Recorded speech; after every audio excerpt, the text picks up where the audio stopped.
Hi friends, welcome to good mom. ദോശക്കും പുട്ടിനുമൊപ്പം കഴിക്കാൻ പറ്റിയ നല്ലൊരു അടിപൊളി കടലക്കറിയുടെ റെസിപ്പിയുമായാണ് ഇന്ന് ഞാൻ വന്നിരിക്കുന്നത്. തലേന്ന് രാത്രി കുതിർത്ത കടലയാണ് ഞാൻ രാവിലെ കറി വെക്കാനായി എടുത്തത്. നിങ്ങൾക്ക് ആവശ്യമുള്ളത്ര കടലയെടുത്ത് അതിലേക്ക് കടല വേവാൻ ആവശ്യമായ വെള്ളവും അല്പം ഉപ്പും 1/4 ടീസ്പൂൺ മഞ്ഞൾപ്പൊടിയും 3 തുള്ളി വെളിച്ചെണ്ണയും ചേർത്ത് നന്നായി വേവിച്ചെടുക്കുക. അതിനുശേഷം ഇതിൽ നിന്ന് കുറച്ച് കടലയെടുത്ത് ഒന്ന് അരച്ചെടുക്കുക. എന്നിട്ട് ആ വെന്ത കടലയിലേക്ക് ചേർത്ത് മിക്സ് ചെയ്യുക.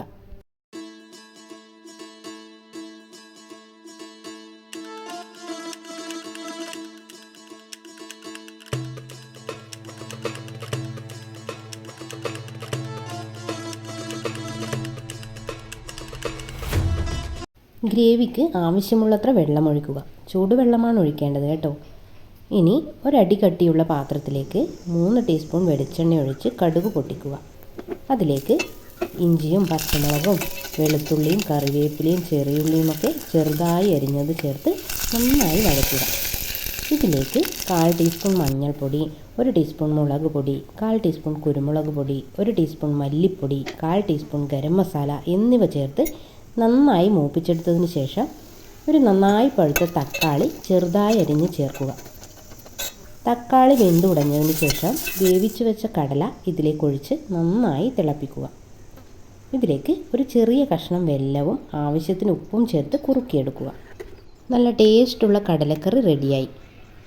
പിന്നെ വിറകടുപ്പ് കത്തിച്ചുണ്ടാക്കിയ നല്ല മൊരിഞ്ഞ പച്ചരി ദോശയാണിത്.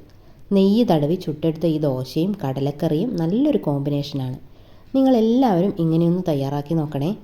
എന്നിട്ട് അഭിപ്രായം അറിയിക്കാനും മറക്കരുത് കേട്ടോ.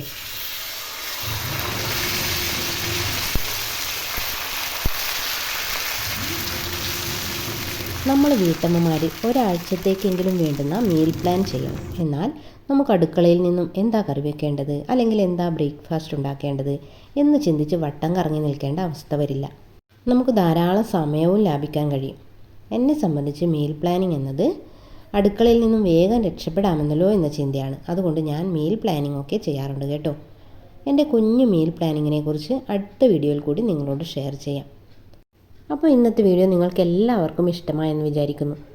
അപ്പോൾ എൻ്റെ ചാനൽ സബ്സ്ക്രൈബ് ചെയ്യാതെ ആരെങ്കിലും വീഡിയോ കാണുന്നുണ്ടെങ്കിൽ ചാനൽ ഒന്ന് സബ്സ്ക്രൈബ് ചെയ്യണേ. വീഡിയോ ഇഷ്ടമായെങ്കിൽ ലൈക്കും ചെയ്യണേ. അപ്പോൾ നല്ലൊരു വീഡിയോയുമായി ഇനിയും വരാം. താങ്ക്